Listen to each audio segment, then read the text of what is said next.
গৌর সুন্দর, যিনি ছিলেন ওই ব্রজেন্দ্র নন্দন কৃষ্ণ, যার কোনো ধনের অভাব ছিল না, যার কোনো জনের অভাব ছিল না। গোবিন্দ আমার শুধুমাত্র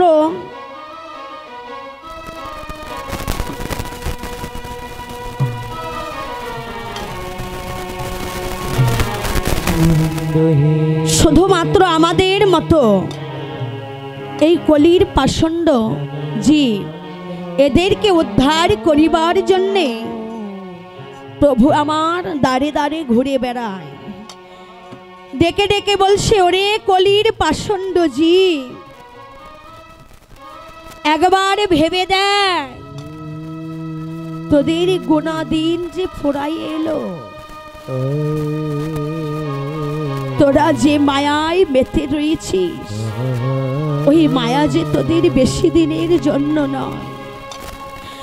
তোরা ওই মায়াকে ত্যাগ করে একবার হরি নামে, হরির প্রেমে, হরির নামে যে কত আনন্দ, একবার ডুবে দেয়। ওরে জীব, একবার হরি নামে ডুবে দেখ রে জীব, কৃষ্ণ নামে ডুবে দেখ রে জীব। এই হরি নামে কৃষ্ণ নামে কত যে আনন্দ, যে জনে ডুবেছে সেই তো বুঝেছে। এই হরি নামে ডুবেছিল হরে কৃষ্ণ শিল্পীর ওইটার একটু বাড়াও না, ভক্ত হরিদাস, আর একটু বাড়াও না, কে ওর কষ্ট হইতো। হরি বল। সারাদিন তো দেখলাম মাইকটা ভালোই চললো, কিন্তু এখন দেখতেছি কোনোটারই শব্দ নেই, না আছে খোলের, না আছে কিবোর্ডের। হরি বল, কষ্ট হয়। হরি বল। হরে রে। এই যে মায়েরা, আপনারা কোনো গন্ডগোল করবেন না, গন্ডগোল করলে কীর্তন হবে না। কীর্তন শ্রবণ করতে এসেছেন, মনোযোগ দিয়ে কীর্তন শ্রবণ করো। কীর্তন যে কি রতন, একমাত্র যারা শ্রবণ করবার মতো করতে পারে তারাই বুঝতে পারে। ভক্ত হরিদাস যবনের ঘরে জন্ম নিয়েও সদা সর্বক্ষণ হরি বল বলো, হরে কৃষ্ণ বলতো। তাই তাকে বলা হয়েছিল, হরিদাস তুমি এই কৃষ্ণ নামে ছেড়ে দাও, তা না হলে যে তোমাকে 22টা বাজারে বেত্রাঘাত করা হবে। কিন্তু ভক্ত হরিদাস সেদিন বলেছিল যে তোমরা তো সবাই আমাকে বলো কৃষ্ণ নামে ছেড়ে দাও, হরি বল হরি বল, কিন্তু ওগো আমি তো কৃষ্ণ নামে ছাড়তে চাই, কিন্তু কৃষ্ণ নামে যে আমায় ছাড়ে না। সেদিন হরিদাসকে ওই 22টি বাজারে বেত্রাঘাত করা হয়েছিল, তারপরেও সে হরি নাম ছাড়েনি। সেদিন আমার হরিদাস কেঁদে কেঁদে বলেছিল, ভগবান এই জগৎ মাঝে যত দুঃখ আছে, যত কষ্ট আছে, যত জ্বালায় আছে, যত যন্ত্রণায় আছে, তুমি আমাকে দাও, তুমি দণ্ডে দণ্ডে আমাকে কাঁদাও, পলে পলে আমাকে কাঁদাও, যেন আমি তোমাকে কখনো ভুলে না যাই। এবং বাবা নামে শুনতে শুনতে, নামে করতে করতে যদি নামের কৃপা একবার হয়ে যায়, আপনারা যদি নামকে ছেড়েও দিতে চান, নাম কিন্তু আপনাদের ছাড়বে না। হরি বল। এই যে আমার মায়েরা, আমার বাবারা হয়তো ভাবছে যে সারাদিন বসে বসে নাম শুনবো, হাঁটুর ব্যথা, কোমরের ব্যথা শুনে কি লাভ? কিন্তু মাগো, এই নামে কি যদি তোমরা একবার শোনার মতো শুনতে পারো, শ্রবণ করবার মতো যদি শ্রবণ করতে পারো, তাহলে নামের কৃপা যদি একবার হয়ে যায়, তাহলে যে আমার গৌর গোবিন্দের কৃপার আর বেশি বাদ থাকে না গো। যেমন নামের কৃপা হয়েছিল ভক্ত প্রহ্লাদ, মাত্র 5 বছর বয়সীর শিশু, সদা সর্বক্ষণ হরি নামে ডুবে থাকত। হরি বল, হরি বল। এই যে ভক্ত প্রহ্লাদ কার ঘরে জন্ম নিয়েছিল? দৈত্য কুলে, অসুর কুলে, হিরণ্যকশিপুর পুত্র ছিল প্রহ্লাদ। বাবা, এখানে প্রশ্ন হতে পারে যে একজন দৈত্য কুলে,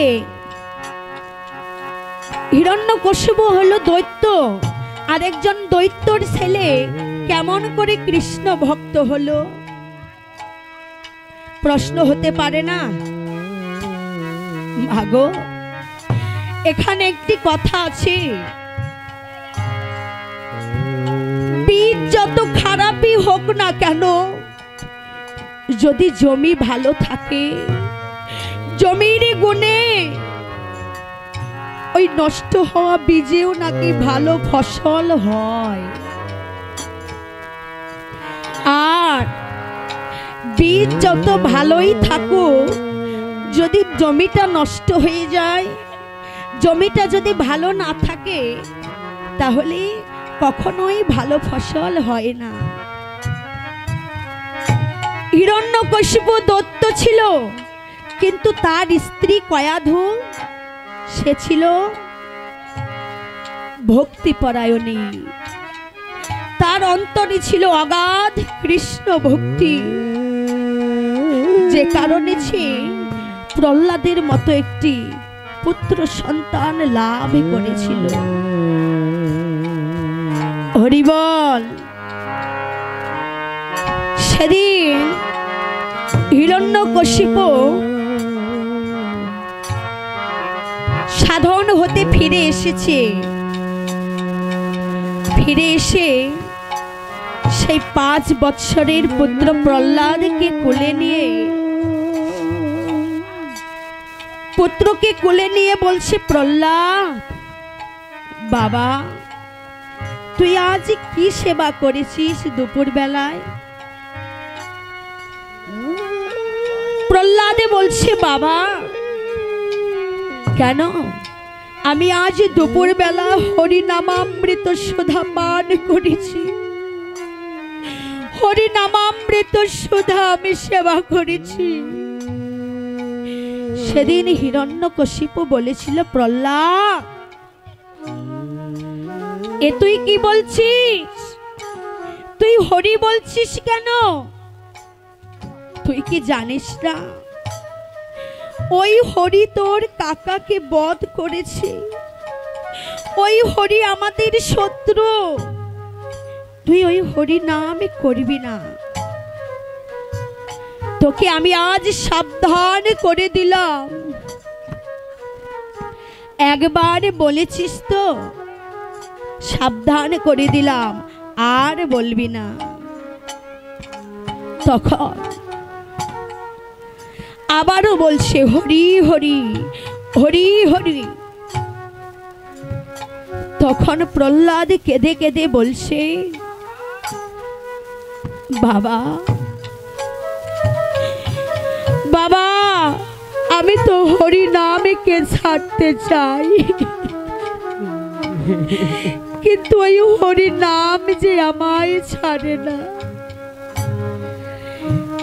হিরণ্যকশিপু বলেছিল, প্রহ্লাদ আবার যদি তোর মুখে আমি ওই হরি নাম শুনি, তাহলে কিন্তু তোকে মেরে ফেলবো, আর কিন্তু তোকে জীবন্ত রাখবো না। প্রহ্লাদ বলেছে, বাবা তুমি যদি আমাকে মেরেও ফেলো, তাতেও আমার কোনো দুঃখ নাই, কেননা আমি যে সদা সর্বক্ষণ হরি নামে ডুবে থাকতে চাই, ওই হরি নাম যে আমি কখনো ভুলতে পারবো না। সেদিন হিরণ্যকশিপু ডেকে ডেকে বলছি, ওরে তোরা কে কোথায় আছিস? প্রহ্লাদকে নিয়ে যেখানে বিষধর সর্প বন্দি করা আছে, প্রহ্লাদকে নিয়ে সেই খাঁচার মাঝে রেখে আয়। সবাই মিলে প্রহ্লাদকে নিয়ে ওই বিষধর খাঁচার মাঝে যখন দিয়েছে, প্রহরা রেখেছে দাড়ি, দাড়ির নাম ছিল দৌবাড়ি। ওই দৌবাড়ি দাড়ির মতো অত্যাচারী আর কেউ ছিল না বাবা। ওই দৌবাড়ি নিয়ে প্রহ্লাদকে নিয়ে সেই বিষধর সর্প যে খাঁচায় বন্দি আছে, ওই খাঁচার মধ্যে আমার প্রহ্লাদকে দিয়ে এলো। দিয়ে বাহির হতে লক্ষ্য করছে কি করছে বাবা। যখন বিষধর সর্পের খাঁচায় প্রহ্লাদকে ঢুকিয়ে দেওয়া হলো, প্রহ্লাদ ভেতরে গিয়ে যখনই হেমদণ্ড বাহু তুলে হরি বল বলেছে,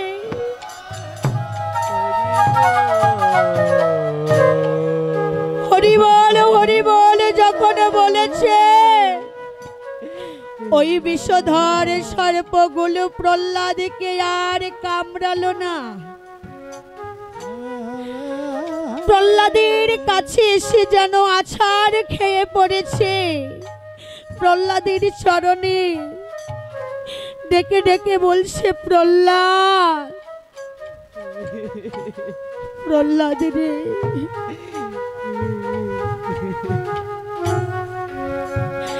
আমরা খল জাতি, আমরা সর্প জাতি, কখনো হরি নাম, কখনো মধুর নাম আমরা শ্রবণ করিনি।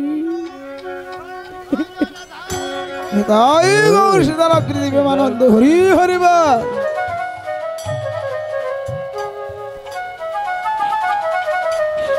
ডেকে ডেকে বলেছে, প্রহ্লাদ আজ তোমার মতো ভক্তের বদনে হরি নাম শ্রবণ করে আজকে যে আমাদের মতো এই সর্প জাতি জনম যে ধন্য হয়ে গেল। প্রহ্লাদ তোমার ওই চরণে আমাদের আশ্রয় দাও। হিরণ্যকশিপু ডেকে ডেকে বলছে, দৌবাড়িকে, দৌবাড়ি কি হয়েছে? প্রহ্লাদ কি মারা গেছে? শোন শোন, প্রহ্লাদ যখন মারা যাবে, যে ওই খবরটি আমাকে আগে এনে দিতে পারবে, আমি তাকে প্রচুর ধন সম্পদ দান করব। দৌবাড়ি বলছে, রাজা না না, প্রহ্লাদ তো মারা যায়নি।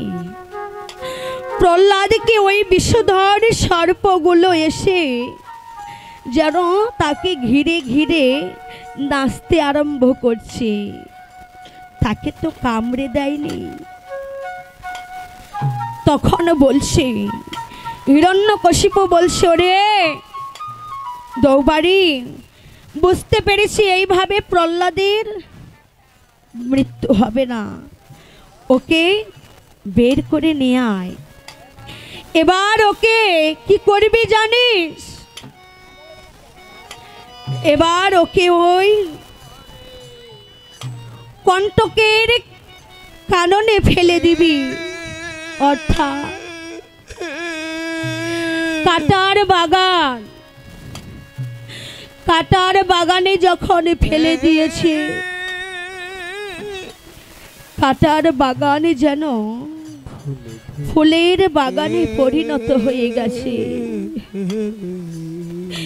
ডেকে ডেকে বলছে, ওরে শোন, বুঝতে পেরেছি এইভাবে ওর মৃত্যু হবে না। শোন শোন, প্রহ্লাদকে নিয়ে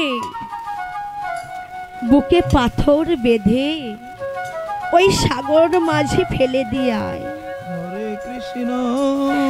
যখন সাগর মাঝে ফেলে দিয়েছে বাবা, প্রহ্লাদ যেন চিৎকার করছে, হরি হে নারায়ণ রক্ষা করো। কে যেন তাকে কোলে তুলে নিল, কৃষ্ণ। তাতেও প্রহ্লাদের মৃত্যু হলো না। এবার এবার প্রহ্লাদকে কি করেছি বলছে, শোন, ওইভাবে যদি মৃত্যু না হয়,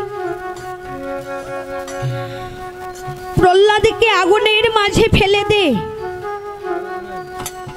যখন অগ্নিকুণ্ডে তাকে ফেলা হলো, যখন তাকে ফেলা হয়েছে, প্রহ্লাদ হরি হরি বলে রক্ষা করো বলে চিৎকার করেছে।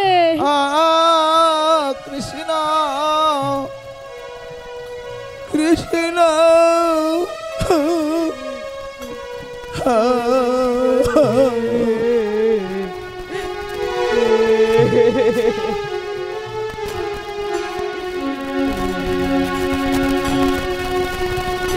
হরে রাম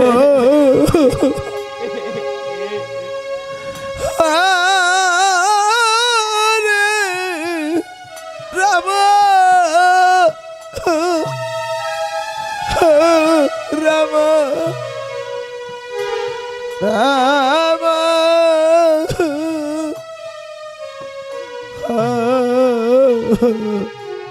হরে হরে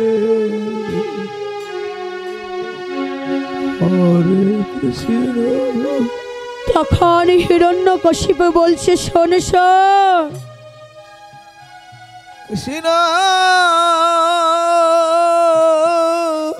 কৃষ্ণ কৃষ্ণ।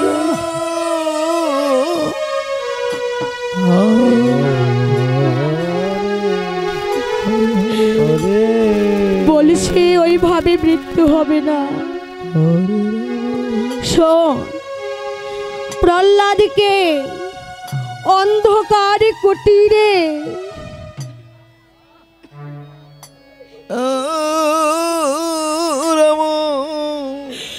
অন্ধকার কুটিরের মাঝে বন্ধ করে দে।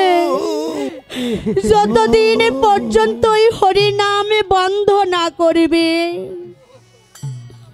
ততদিন পর্যন্ত ওকে কিছু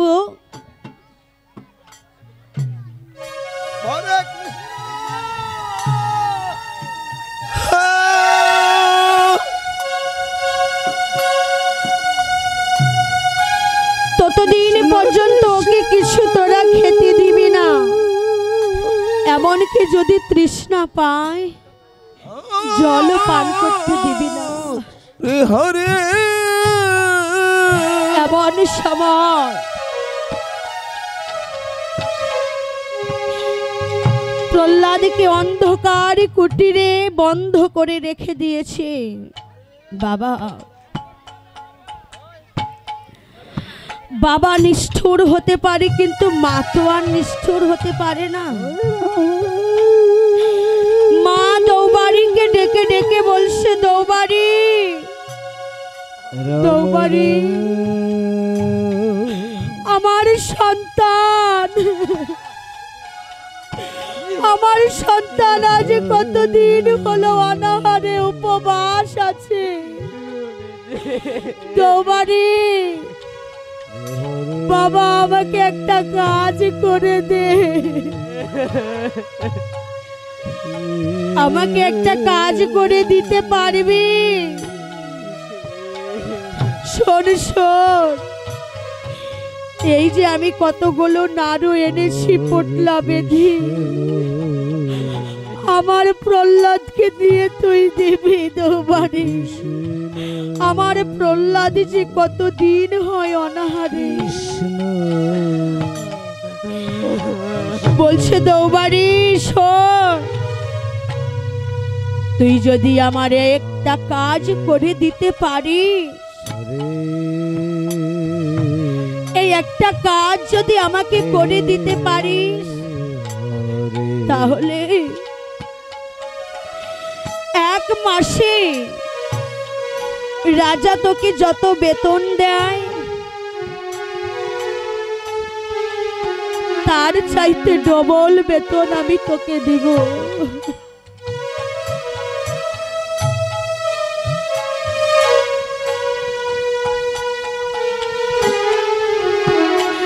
তার চাইতে ডবল বেতন তোকে দিব।